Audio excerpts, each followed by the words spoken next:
Many of you know I'm a critic of the South Sudanese government, so there's no mistaking that.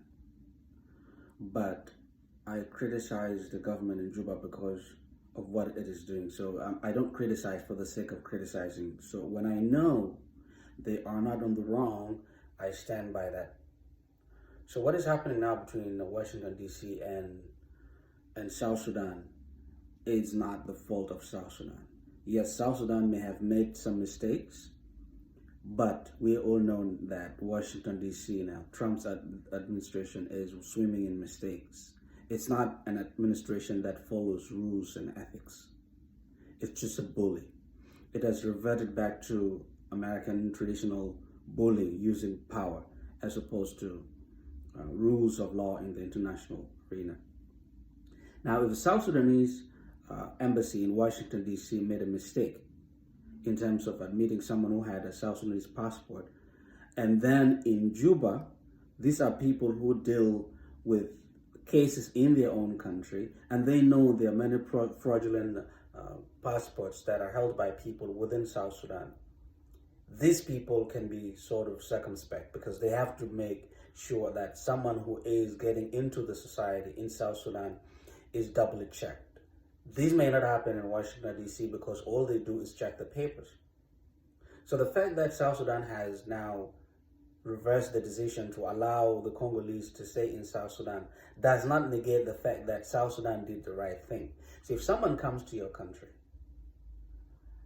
using fraudulent papers, and then you do your due diligence, and then you realize this person is not actually South Sudanese, you have that right to reject that person. America can do that. Any country can do that.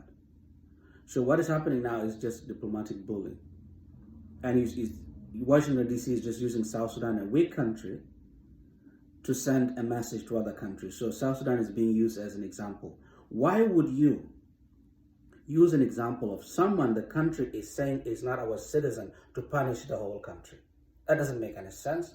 So this is not about South Sudan. This is just using the status of South Sudan as a sort of a weak country to send a message. A country that can easily buckle to the pressure of these powers. So those of you who will say that, oh, they should have just accepted him. No. What we say all the time is that South Sudan should get used to the idea of following institutional protocols. That's what we say. Now we're saying that South Sudan should break the rules. That doesn't make any sense. You have to stand by principles. The idea of people wishy-washy that if South Sudan government does something you like, and you don't like the government, something that is right and you don't like the government, you still say it's wrong. That's not the right way to do things. I criticize the government because it is wrong. I don't criticize the government when it does the right thing and still criticize the government. That's where we go wrong as a society. They did the right thing. But because of the pressure of Washington, D.C., and those of you who know history, you know how, Americans pressure people even if you have not made a mistake. They pressure you to do what they want. And this is exactly what they want. So these people, they buckled under the pressure, but they are not saying that this guy is a South Sudanese. They're saying they've given a permission for this guy to stay, and then he will figure out where he will go. But that doesn't negate the fact that South Sudan was right to reject him. That's what you do in immigration.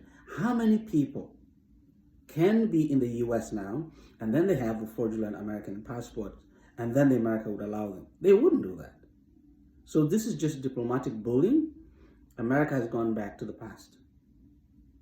So I still stand by what the South Sudanese government did.